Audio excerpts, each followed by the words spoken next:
எள்ளு வெள்ளவாய வீதியின் 24வது மைல்கல் பகுதியில் நேற்றிரவு பேருந்து ஒன்று சுமார் 1000 அடி பள்ளத்தில் விழுந்து பாரிய விபத்துக்கு உள்ளானதில் 15 பேர் உயிரிழந்த நிலையில் மேலும் 10 பேர் நிலைமை மோசமாக இருப்பதாக தெரிய வருகின்றது. காயமடைந்த மேலும் 10 பேர் நிலைமை மிகவும் மோசமாக உள்ளதாக பதுளை மருத்துவமனையின் அரசு மருத்துவ அதிகாரிகள் சங்கத்தின் உதவி செயலாளர் பாலித் ராஜபக்ஷ தெரிவித்துள்ளார். மேலும் காயமடைந்தவர்களில் பெரும்பாலானோர் கைகால்களை இழந்துள்ளனர். காயமடைந்த சிறுவர்களின் நிலைமை மோசமாக இல்லை எனவும் மருத்துவ அதிகாரிகள் சங்கத்தின் உதவி செயலாளர் குறிப்பிட்டுள்ளார். தீவிர சிகிச்சை பிரிவில் எத்தனை பேர் சிகிச்சை பெற்று வருகின்றனர் என்பதனை இன்னும் சரியாக சொல்ல முடியாது எனவும் பிற்பகலுக்குள் சரியான எண்ணிக்கை அறிவிக்கப்படும் எனவும் மருத்துவர் தெரிவித்துள்ளார். இன்று அதிகாலை 4 மணி வரை காயமடைந்தவர்களையும் இறந்தவர்களையும் தேடும் பணிகள் இடம்பெற்றதாக அவர் குறிப்பிட்டுள்ளார். இடிபாடுகளுக்கு இடையில் மேலும் உடல்கள் சிக்கியிருக்கலாம் என்று சந்தேகிப்பதாகவும் மருத்துவர் குறிப்பிட்டுள்ளார். இந்த நிலையில் நேற்றிரவு அங்கிருந்த விளக்குகள் கையெடுக்க தொலைபேசி வெளிச்சத்தில் மக்கள் மீட்பு நடவடிக்கையில்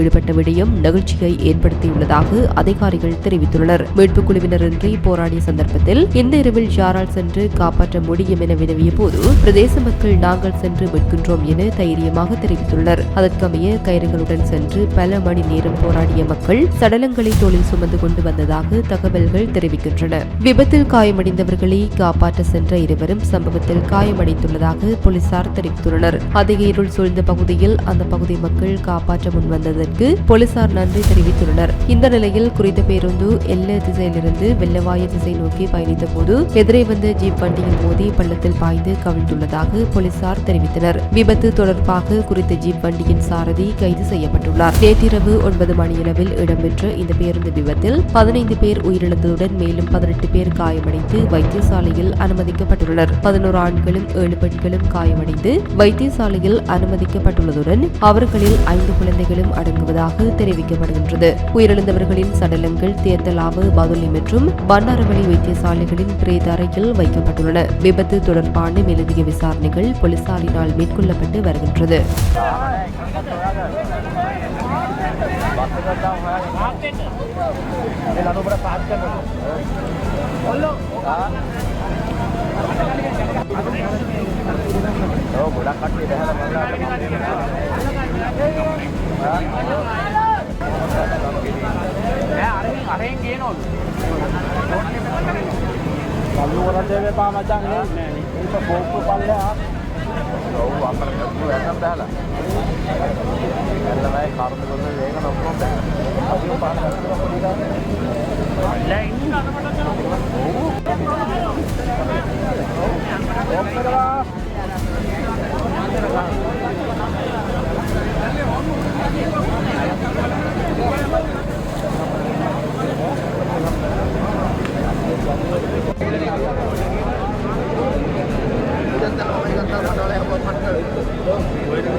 Main gaya क्यों? हाँ.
இது போன்ற செய்திகளை தெரிந்து கொள்ள சமூகம் நியூஸ் சேனலை சப்ஸ்கிரைப் செய்து அருகில் உள்ள பெல் பட்டனை கிளிக் செய்யுங்கள்.